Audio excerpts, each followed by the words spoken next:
Time ಹೋಗಿರ್ತದೆ ಮಕ್ಕಳಿಗೆ ಪಾಪ English ಅವ್ರು ಚೆನ್ನಾಗಿ ಕಲ್ತಿರೋದಿಲ್ಲ, ಕನ್ನಡ ಮಾಧ್ಯಮ ಮಾಧ್ಯಮ ಕಲ್ತಿರ್ತಾರೆ.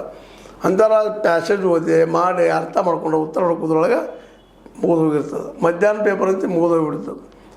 ಸಿಸ್ಯಾಟ್ ಅನ್ನೋದ್ರಲ್ಲಿ ಬರೀ ನಿಮ್ಮ ಲಾಜಿಕ್ ಚೆನ್ನಾಗಿರ್ಬೇಕು, ಮ್ಯಾಥ್ಸ್ ಚೆನ್ನಾಗಿರ್ಬೇಕು, ಅಂದಾಗ ಇದೆಲ್ಲ ಪಾಸ್ ಮಾಡೋಕ್ಕೆ ಸಾಧ್ಯ ಇದೆ. ಹೀಗಾಗಿ ಇವೆಲ್ಲ ಮೊದಲು ಪ್ರಿಲಿಮಿನರಿ ಪಾಸ್ ಆಗೋದಿಲ್ಲ. ನಾವು ಪ್ರಿಲಿಮಿನರಿ ಪಾಸ್ ಆಗಿರೋ ಮೇನ್ಸ್ ಬಂದೀವಿ ಅಂದ್ರೆ ಅಲ್ಲಿ ಮತ್ತೆ ಇಂಗ್ಲೀಷ್ ಮೀಡಿಯಮ್ದಲ್ಲೇನ ಇಂಗ್ಲೀಷ್ ಆರ್ ಹಿಂದಿ ಮಾಧ್ಯಮದಲ್ಲಿ ಸ್ವಲ್ಪ ಅನುಕೂಲ ಆಗ್ಬೋದೇನೋ, ಆದರೆ ಅವ್ರಿಗೂ ತ್ರಾಸ ಇರೋದಿಲ್ಲ. ಅಷ್ಟು ಪ್ರಮಾಣದಲ್ಲಿ ಕ್ವೆಶನ್ ಪೇಪರ್ಗಳು ಸ್ಟ್ರಿಕ್ಟ್ ಆಗಿರ್ತವೆ. ಸ್ಟ್ರಿಕ್ಟ್ ಅನ್ನೋಗಿದ್ಲು ಒಂದು ಏನು ತಿಳಿಯೋದು ಅಪ್ಲೈಡ್ ಕ್ವೆಶನ್ಸ್ ಇರ್ತಾವೆ, ಅವು ಅದನ್ನು ಓದೋದ್ರಲ್ಲಿ ಮತ್ತೆ ತಿಳಿಯೋದಿಲ್ಲ.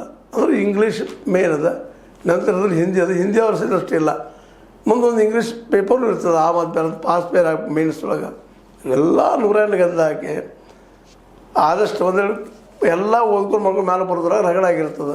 ಮತ್ತು ಇವತ್ತಿನ ಶಿಕ್ಷಣ ಮಾರ್ಕೆಟ್ ತುಟ್ಟ್ಯದ, ಕಲಿಯೋದಕ್ಕೆ ಕಲಿಸೋದಕ್ಕೆ ತಂದೆ ತಾಯಿ ಶಕ್ತಿ ಇಲ್ಲ. ಏನೋ ಕಲಿತ ಮಕ್ಕಳಲ್ಲಿ ಶಾಣೆ ಇದ್ದವ್ರಿಗೆ ಹೇಳಿ ನಿಮಗೆ ಬೇಸಿಕ್ ತೊಂದರೆ ಶುರುವಾಗಿಬಿಡ್ತದೆ. ಲ್ಯಾಂಗ್ವೇಜಿದ್ದು ಮತ್ತು ಮ್ಯಾಥ್ಸದ್ದು ಇವೆರಡೂ ಇಲ್ಲ ಅಂದರೆ ನೀವು ಪಾಸ್ ಆಗ್ಲಿಕ್ಕೆ ಸಾಧ್ಯನೇ ಇಲ್ಲ.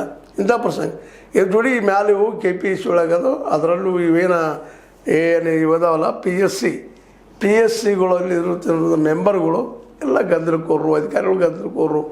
ಸ್ಟೇಟ್ ಲೆವೆಲ್ದು ಎಲ್ಲ ಹೆಚ್ಚು ಕಡಿಮೆ ಇದೇ ಪ್ರಮಾಣ ಇರುವುದರಿಂದಾಗೆ